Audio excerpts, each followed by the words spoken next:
मंडळी,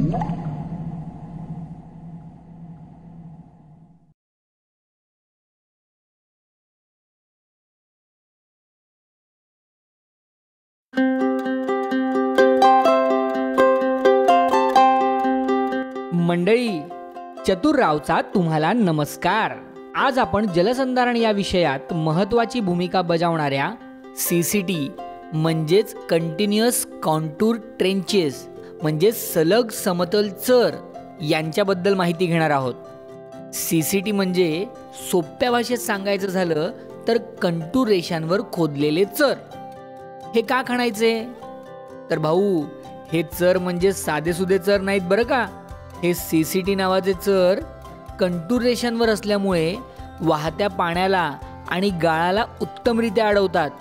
त्यामुळे जमिनीची धूप तर थांबतेच, पण मोठ्या प्रमाणात पाणी जमिनीत मुरतं, मातीचा ओलावा वाढतो आणि चमत्कार व्हावा तसं खाली गावातले विहिरी, तलाव, पाझर तलाव यांच्या पाण्याच्या पातळीत मोठ्या प्रमाणात वाढ होते. आता तुमच्या मनात प्रश्न आला असेल की एक कंटूर रेषा म्हणजे काय त्रांगडं असतं रे भाऊ? अहो, काही त्रांगडं बिंगडं नाही. कंटूर रेषा म्हणजे अशा बिंदूंना जोडणारी रेषा की जे जमिनीवर समान पातळीवर आहेत, म्हणजेच कंटूरवर आहेत. आणि ही कंटूर रेषा उताराला आडवी येते. आणि या कंटूर रेषा कशा मिळवतात? तर हायड्रोमार्कर नावाच्या उपकरणाने या कंटूर रेषा अतिशय सहज पद्धतीने मिळवता येतात. आणि या विषयावर आम्ही स्वतंत्र फिल्मही बनवली आहे, ती नक्की पहा. काय हो, कंटूर रेषा आखून मग त्याच्यावर CCT खणणं गरजेचं आहे का? नुसते अशाच रेषा आखून CCT नाही बनणार का? बनणार ना, नक्कीच बनणार. पण नुसते बिनकामाचे खड्डे बनणार. म्हणजे होतं काय की हे CCT जर कंटूर रेषेवर नाही बनवले तर ते खोदल्यानंतर समपातळीत येत नाहीत, असे कलंडल्यासारखे होतात. त्यामुळे पाणी चरात न साठता उताराच्या बाजूने असं पाटासारखं वाहून जातं आणि पाण्याचा एका बाजूला जोर पडून ते तुटून जातात. त्यामुळे जमिनीची मोठ्या प्रमाणावर धूप होते. त्यामुळे हे CCT कंटूर रेषेवरच खणणं गरजेचं आहे. आता हे CCT कुठल्या भूभागावर बनवतात? हे CCT अगदी सपाट जमिनीपासून ते डोंगर उतारावर जिथपर्यंत आपल्याला सहज खोदकाम करता येईल आणि खोदलेली माती टिकून राहील, ओघळून जाणार नाही, अशा कोणत्याही ठिकाणी म्हणजे 0 ते 33% उतारावर कुठेही बनवू शकता. आता हे CCT कसे खणले जातात हे मी तुम्हाला सांगणार आहे. आणि आपले नावी बुद्रुक गावातले काही शेतकरी बांधव हे CCT खणण्याचं काम त्यांच्या गावात प्रत्यक्ष करतायत. तिथेही तुम्हाला मी अधूनमधून घेऊन जाणार आहे. तर चला, पायरी 1.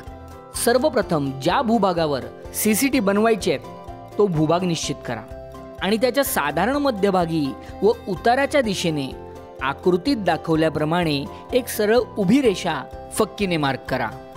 आता या मध्य रेषेवर हायड्रोमार्करचा वापर करून या भूभागाचा उतार किती आहे ते काढा. हायड्रोमार्करच्या सहाय्याने जमिनीचा उतार कसा काढतात या विषयावर सुद्धा आम्ही एक स्वतंत्र फिल्म बनवली आहे, ती नक्की पहा. कारण हा उतार मोजणं गरजेचं आहे. का? कारण CCTच्या आखणींचं मोजमाप या उतारावर अवलंबून असतं.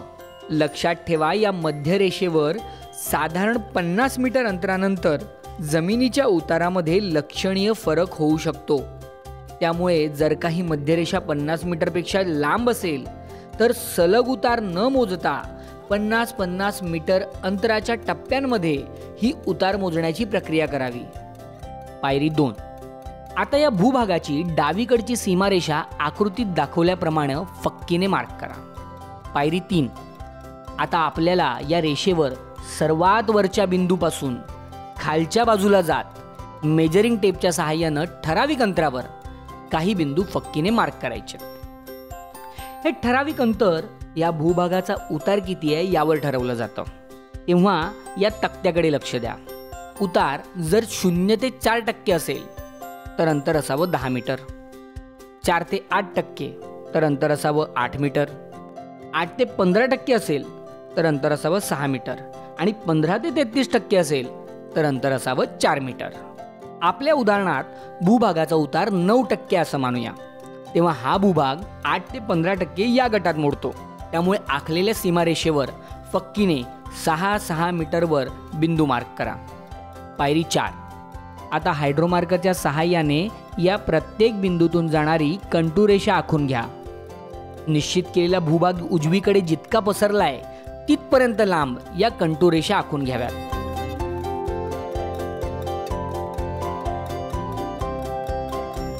पायरी 5. आता पहिल्या कंटूर रेषेवर लक्ष केंद्रित करा. या रेषेच्या सुरुवातीच्या बिंदूवर हा असा आकृतीत दाखवल्याप्रमाणे विशिष्ट लांबीचा आणि विशिष्ट रुंदीचा आयत आपल्याला मार्क करायचा आहे. लक्षात ठेवा, हा आयत आकृतीत दाखवल्याप्रमाणे कंटूर रेषेच्या वरतीच आखावा. तो रेषेच्या खाली किंवा मधल्या भागात आखू नये. या आयताची लांबी ही निश्चित केलेल्या भूभागाच्या उतारानुसार बदलते. म्हणजे बघा, उतार 0 ते 4% असेल तर आयताची लांबी असावी 100 मीटर. उतार 4 ते 8% असेल तर 50 मीटर. 8 ते 15% असेल तर 30 मीटर आणि 15 ते 33% असेल तर 20 मीटर. आपल्या उदाहरणात डोंगर उतार किती होता? 9%. त्यामुळे चराची लांबी 30 मीटर ठेवली. मात्र भूभागाचा उतार कितीही असला तरी आयताची रुंदी ही मात्र निश्चित असते. किती असते? 60 सेंटीमीटर. पायरी 6. आता 3 मीटर अंतर सोडून संपूर्ण कंटूर रेषेवर याच लांबी रुंदीचे आयत दाखवल्याप्रमाणे फक्कीच्या सहाय्याने मार्क करा. लक्षात ठेवा, डोंगर उतार कितीही असला तरी आयतांमधलं अंतर हे फिक्स निश्चित 3 मीटरच असतं. आणि हे आयतांचं मार्किंग करताना असं होऊ शकतं की शेवटच्या आयतासाठी हवी तेवढी लांबी उरणार नाही. अशा परिस्थितीत जेवढी केवढी कंटूर रेषा उरली आहे तेवढ्या लांबीचा आयत मार्क करावा. पायरी 7. आता दुसऱ्या कंटूर रेषेवर या. या रेषेवर सुद्धा आधी सांगितल्याप्रमाणे आयतांचं मार्किंग करायचंय. पण या रेषेवर फक्त पहिला आयत हा 30 मीटर लांब न ठेवता त्याच्या निम्मा म्हणजेच 15 मीटर लांब ठेवा. आता या आयतापासून आधीप्रमाणेच 3 मीटर अंतर सोडून 30 मीटर लांबीचे आयत मार्क करा.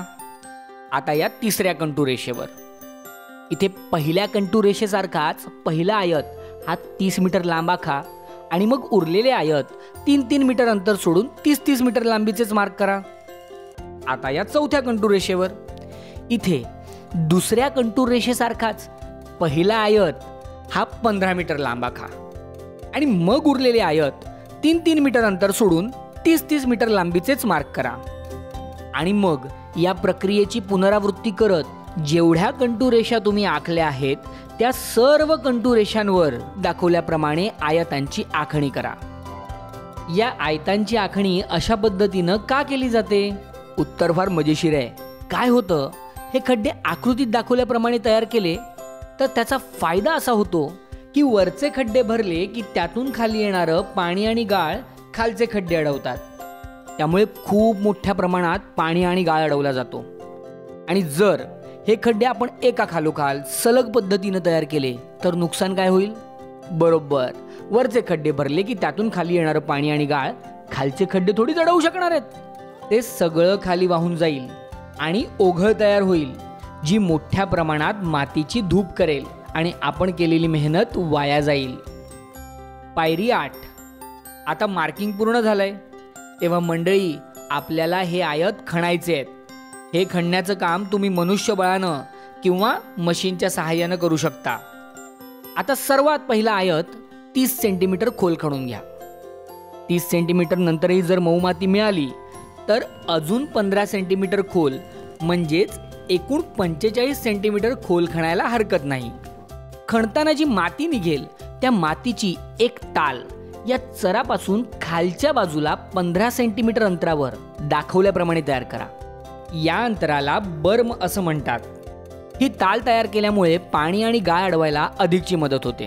कोणत्याही परिस्थितीत ही ताल चराच्या वरच्या बाजूला टाकू नका, अन्यथा वाहत येणाऱ्या पाण्यामुळे ही माती परत चरामध्ये जमेल. डोंगर उतार कितीही असला तरी हा बर्म 15 सेंटीमीटरच असतो आणि तालीच्या माथ्याची लांबी ही चराच्या लांबी एवढीच ठेवणं आवश्यक आहे. आता आपल्याला या तालीला असे दगडांचे 2 कान बनवायचे आहेत. कशाला? जेव्हा पाऊस होतो हे सीसीटी पाण्याने पूर्ण भरतात व अतिरिक्त पाणी हे असं बाजूने खाली वाहून जातं. अशा वेळी या पाण्यामुळे तालीची मातीही वाहून जाऊन जमिनीची धूप होऊ शकते. हे टाळण्यासाठी तालीच्या दोन्ही बाजूंना असं दाखवल्याप्रमाणे दगडांचं पिचिंग करून घ्या. आता हुबेहूब पद्धतीने सर्व आयत खणा आणि आधी सांगितल्याप्रमाणे खणून निघालेल्या मातीच्या ताली बनवून अगदी हुबेहूब पद्धतीनं त्यांना दगडांचं पिचिंग करून घ्या आणि अशा पद्धतीने हे सीसीटी तयार होतील. मित्रांनो, हे सीसीटी खणताना पुढील मुद्दे लक्षात ठेवावेत. मुद्दा क्रमांक 1, सीसीटी बनवून झाले की सर्व तालींच्या वरच्या बाजूला गवत किंवा करवंद, चिंच, बोरी, करंज, सीताफळ, बांबू अशी कमी पाणी लागणारी झाडं लावावीत किंवा बिया टोकाव्यात. यामुळे पाणी आणि गाळ अडण्याला अधिकची मदत होते. मुद्दा क्रमांक 2, कंटूर रेषा आखताना जर मध्ये झाडं लागली तर काय करायचं?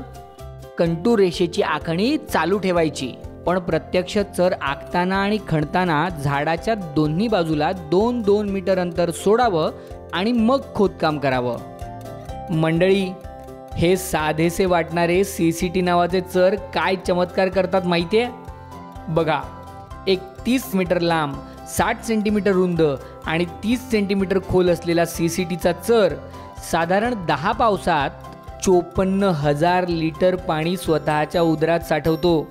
म्हणजे 10,000 लिटरचे जवळजवळ 5.5 टँकर. आणि मित्रांनो, आपण 7-8 जणांची टीम बनवून हा इतका पाणीसाठा करू शकणारा एक सीसीटी काही तासातच खणू शकतो. तर विचार करा, जर असे शेकडो सीसीटी आपण आपल्या गावात खणले तर आपल्या गावात जलक्रांती होईल, जलक्रांती. मित्रांनो, तुम्ही पाहिलं, आपल्या नावी बुद्रुक गावातल्या शेतकरी बांधवांनी हे सीसीटी खणण्याचं काम त्यांच्या गावात पूर्ण केलंय. काय होता त्यांचा अनुभव? चला बोलूया त्यांचे प्रतिनिधी मेजर साहेब यांच्याशी. मेजर साहेब, नमस्कार. नमस्कार चतुरराव. मेजर साहेब, तुम्ही आणि तुमच्या टीमने एकदम मस्त काम केलंय. पण मला सांगा, हा सीसीटीचा एक चर खणायला तुम्हाला किती वेळ लागला? एक चर 30 मीटरची आड जाण्यामुळे आम्ही 2 तासामध्ये केलेले आहे. पण हे सर्व सीसीटी खणायचे म्हणजे खूप वेळ लागला असेल ना मेजर साहेब? आणि खूप त्रासही झाला असेल. नाही चतुरराव, या सगळ्या चरी 190 मीटरच्या असून 20 जणांनी आम्ही 8 तासामध्ये केले आहेत आणि खूप आनंद वाटलाय. सहजतेने आम्ही केलेले आहेत आणि आम्ही सर्वांना सांगतोय हे असं कार्य खूप आनंदाचं आहे. क्या बात है मेजर साहेब.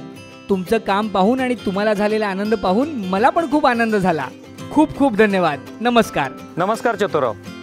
तर मित्रांनो, पाण लोटातून वाहत जाणारं पाणी आपल्या उदरात जमवून हळुवारपणे जमिनीखाली सोडणारे आणि माती अडवून जमिनीची धूप थांबवणारे हे सीसीटी म्हणजे आपल्या गावासाठी वरदान आहेत. तेव्हा श्रमदानाची तपश्चर्या करा आणि हे सीसीटी नावाचं वरदान आपल्या गावासाठी मिळवाच.